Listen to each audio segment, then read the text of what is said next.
মানুষ প্র্যাকটিক্যালি ওই সময়টা এক কথাই যদি বলি, তাহলে তারা একটা তাদের অস্তিত্বের সংকট বলে এটাকে ধরেছে।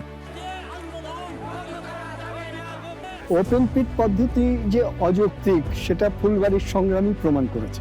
সর্বাত্মক প্রতিরোধে নেমেছে মানুষ, এবং সেখানে আদিবাসী সম্প্রদায় থেকে নারী পর্যন্ত ঐক্যবদ্ধভাবে একই জায়গায় দাঁড়িয়েছে। আমরা বলেছিলাম যে এখানে উন্মুক্ত পদ্ধতিতে হবে না, রপ্তানি হবে না এবং বিদেশি কোম্পানি না। ফুলবাড়ি আন্দোলনের মধ্য দিয়ে তৎকালীন বিএনপি জামাত সরকার যে 6 দফা চুক্তি করতে বাধ্য হয়েছিল, প্রকৃতপক্ষে তার মধ্যে ওই নিহতদের ক্ষতিপূরণ, আহতদের কিছুটা ক্ষতিপূরণ দেওয়া ছাড়া প্রকৃতপক্ষে অন্যটা এখনো কোনো সরকার মানে নাই। কারণ ওপেন পিট করতে গেলে অনেক বড় আকারে গর্ত খনন করতে হয়। ওপেন পিট শব্দের অর্থই তাই। এবং বড় আকারে খনন করতে গেলে ওইখানে উপরের যে জমিটা, যেটা হয়তো 8 বাজার ছিল অথবা 3 ফসলি জমি ছিল, সেটা নষ্ট হয়। তৎকালীন সরকার সাধারণ পুলিশ এদেরকে বাদ দিয়ে এখানে বিশাল সংখ্যক বিডিআরকে নামিয়েছিল, কিন্তু মানুষ সেই ব্যাপারটা কোনো মতেই গ্রহণ করে নাই। এবং সেখানে পুলিশ এবং বিডিআর এর গুলিতে 3 জন শহীদ হয়।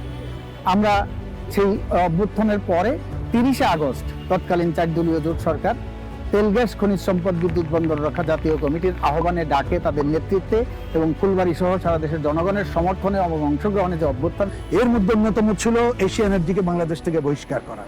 এর মধ্যে অন্যতম ছিল সিদ্ধান্ত ঘোষণা করা বাংলাদেশের উন্মুক্ত পদ্ধতিতে আমরা কয়লা খনি করব না।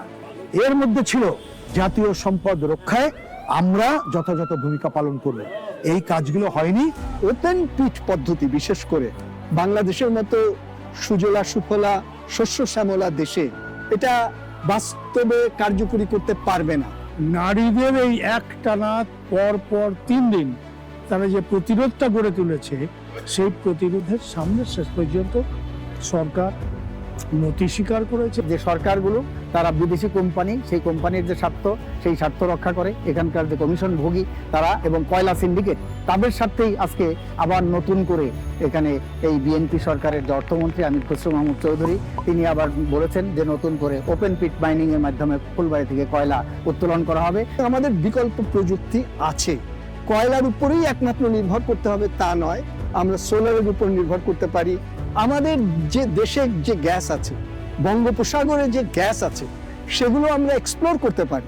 বাংলাদেশে যা জ্বালানি সংকট, এইটা দূর করার জন্য আমাদের মাটির নিচে গ্যাস, আমাদের সূর্য, বায়ু, পানি, অজস্র যে প্রাকৃতিক সম্পদ আছে, সেইটার কাছে যান এবং সেইখান থেকে বিকল্প পদ্ধতি খুঁজে বের করেন। কয়লা উত্তোলনের বিরোধী না, কয়লা গ্যাসিফিকেশনের মাধ্যমে উত্তোলন করা হোক, পরিবেশ নষ্ট না করে, জনবসতি ধ্বংস না করে, স্কুল, কলেজ, মাদ্রাসা, মসজিদ, মক্তব এবং হাট ঘাট, মাজার এবং বসতি সেগুলো ধ্বংস না করে কয়লা উত্তোলনের যে অন্য পদ্ধতি আছে আধুনিক প্রযুক্তি ব্যবহার করে সেই পদ্ধতিতে উত্তোলন করা যেতে পারে। উন্মুক্ত পদ্ধতিতে কয়লা তোলার কথা বলে নতুন করে ধ্বংসযজ্ঞ তৈরির চেষ্টা করা হয়।